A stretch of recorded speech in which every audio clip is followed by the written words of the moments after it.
Hello everybody and welcome to another edition of MavLife Sports Report, a special edition we have for you today as we'll be wrapping up boys varsity basketball. They have a game this Wednesday. They'll be playing the Saint Augustine Saints. I'm here with Nick Beach. Nick, how's it going?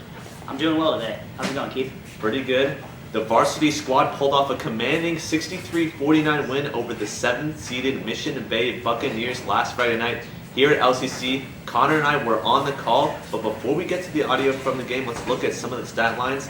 Against MB, the Mavs shot an unbelievable 80% from three-point range in the first half, ending the night with 11 three-pointers, thanks in part to senior forward Brady Twombly, who had made four three-pointers and scored 21 points on the night.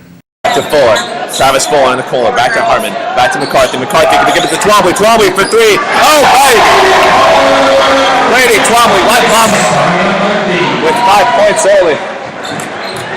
Brady Twombly was on fire in warm-ups, and he continues to show that early on. 5-2 for the Mavs early.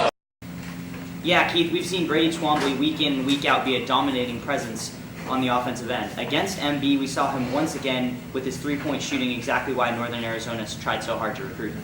Yeah, Nick, Brady Twombly, just such an unbelievable presence on the offensive side of the ball. He has been as consistent as ever for the Mavs this season.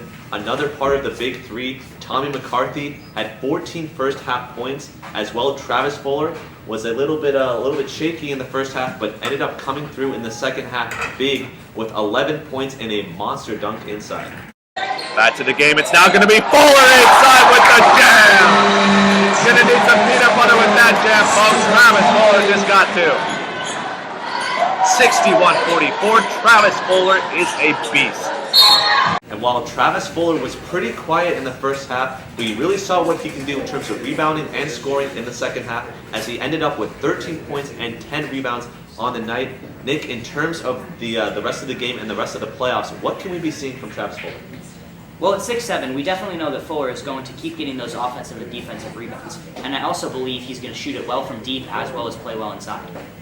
Yeah, I definitely agree. He is an offensive threat that Saint Augustine will need to look out for. We saw against El Camino, though, the Mavs were down by 11 at one point and ended up making a huge comeback off of Tommy McCarthy's 7 three-point attempts made. On Saint Augustine, if the Mavs get down early, do you think they can make a comeback? I do believe they can make a comeback, Keith. The Mavs definitely have two of the best big men in San Diego with Brady Twombly and Travis Fuller, and I definitely think they'll make a great effort to get the Mavs a victory. Yeah, another point to make, though, is the stepped-up defense by LCC. We always talk about their offense, but the Mavs have been using some great zone schemes against opposing offenses and have been able to limit scorers. They push opponents to the outside and definitely challenge them inside towards the basket. Last game against the Bucs, the Mavs held top scorer Justin Moore to 8 of 8 shooting and held the usually dominant Armstrong Ojukwu to just 9 points on 25% shooting from the field.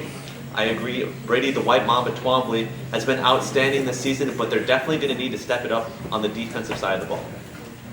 As for the Mavs' opponents, the 23-6 Saint Augustine Saints have been a formidable force this season out of the Western League, where they are the top-ranked team with an 11-1 record in league play this season. They have some big shooting guys in 6-footers. Number 12, Otto Taylor. He is a sophomore this season with average 16.9 points per game, as well as the senior point guard Eric Monroe, who has 12.8 points per game. It's amazing to look at the young talent of the Saint Augustine team.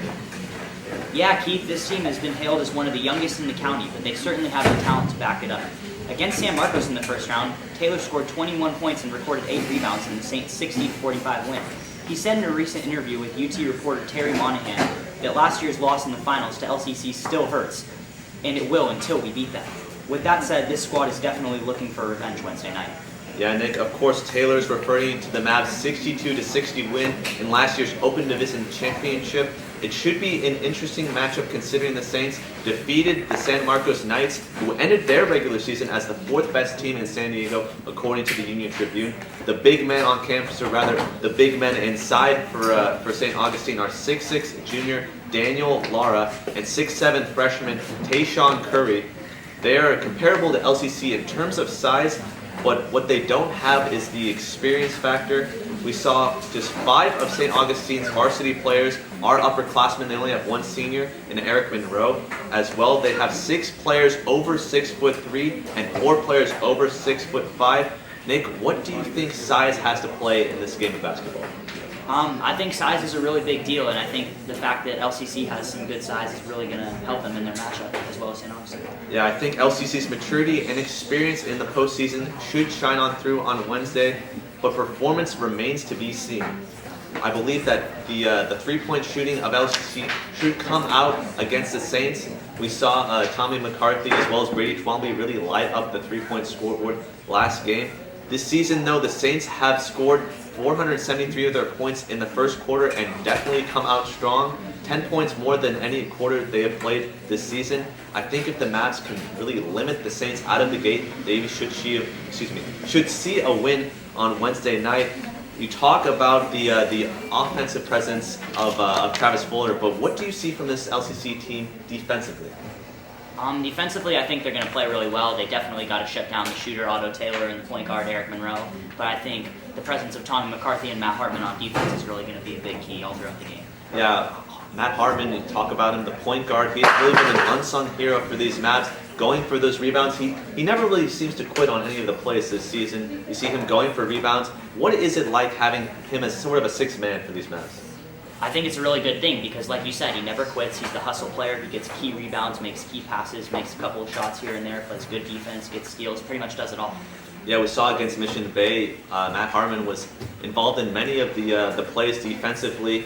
In terms of limiting the shooters, Eric Monroe as well as Otto Taylor, they could shoot the ball from 3. On defense, how do you limit them? Do you force them to the outside or do you let them shoot the 3 ball? I think early in the game you let them shoot the 3 ball so you can defend the inside, but if they make a couple, you got to start face guarding them. Definitely. We will have that game live on Ustream.com. Connor and I will be there for the call Wednesday night, 7 p.m. If you can't make it to the LCC gym, we hope to see you on Ustream listening in. As always, I'm Keith Demolder. I'm Nick Beach.